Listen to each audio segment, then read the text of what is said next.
Hello, everyone. Welcome back to another episode of Safari Mack. I'm your guide and your host, helping you make connections to the wild.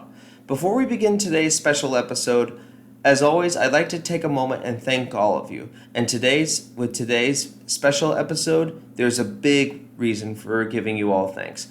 Today marks the 48th day that this series has been on YouTube.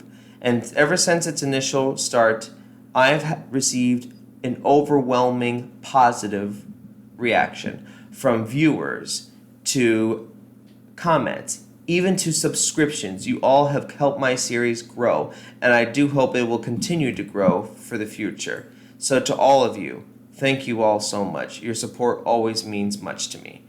Now, for today's episode, we're not focusing on an animal, but instead something else.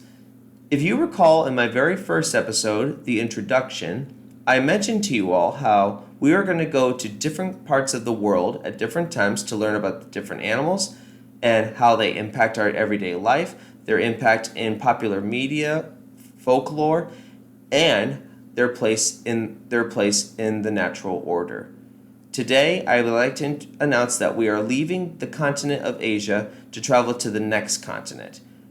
Now, where are we going to go next? For those who would like a hint, it's considered to be one of the wildest places in the world. Ladies and gentlemen, I give to you the continent of Africa. Africa. This truly is a land that is like no other place you've ever seen in the world. And it's thanks to many factors. Its people and cultures, its natural wonders, its amazing habitats, even its amazing and bizarre, beautiful creatures that call this place home. How do I mean? We need to remember that this was also at one point our own home. As it turns out, according to paleontology, the earliest human ancestors started out 4 million years ago near the Great African Rift Valley. Even after we left the continent of Africa and began to explore different parts of the world, we can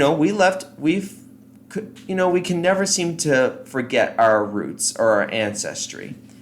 This is a truly beautiful and amazing landscape. It really does feel like a pilgrimage that each of us should take. In addition to that, I mean, it really has a host of many different beautiful places that many would like to cross off their own bucket lists, myself including. In the north part of Africa, we have the Great Sahara Desert, which to the east in northern Africa, we have the great land of Egypt with the Egyptian pyramids, as well as its amazing human civilizations and traditions that took there well over 2,000 years ago. To the west, we have always feared the wall-to-wall jungle of savagery, which really we're only discovering is a crucial part of the world today. To the south, arid bush country, host of a semi-arid desert as well as woodlands. And then to the east, if you can get past the swamplands, we have found a primitive paradise in which we've even sometimes called it the heart of Africa. For those, you may know what I'm talking about, the Serengeti Plains, or the grassy plains and open woodlands that we call savannas. Now, in addition to all of this, there are many other different wonders, such as the Okavango Delta, the world's largest inland delta, the Great Kalahari Desert, just before you hit the most southern part of Africa.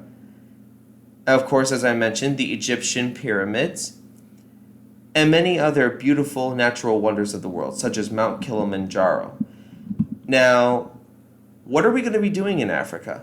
Because this continent has so many different animals, I decided that we're going to narrow our journey with only 5 different animals, which includes the African lion, the elephant, the rhino, the leopard, and the Cape buffalo. What do these 5 have in common? When the early Europeans came to Africa on hunting expeditions, these 5 were called the Big Five, in which these were the animals that their hunters were most eager to go after in terms of trophy hunting for either their skins or their parts.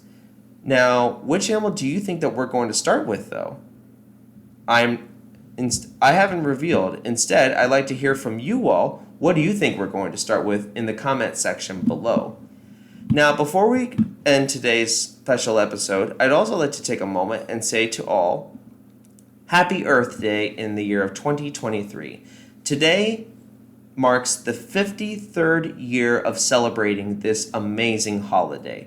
In addition to it becoming a worldwide phenomenon of how its impact made great positive impacts on nature as well as the human race, it's even considered, this year actually even marks the 25th anniversary of Disney's Animal Kingdom Park. And so many people, celebrities such as Sigourney Weaver or countless others have always celebrated this special holiday with great importance in their hearts.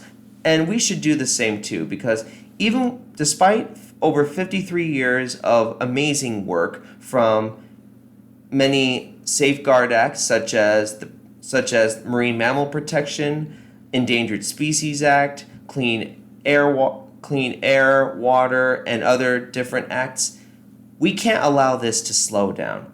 We cannot at all allow this to slacken.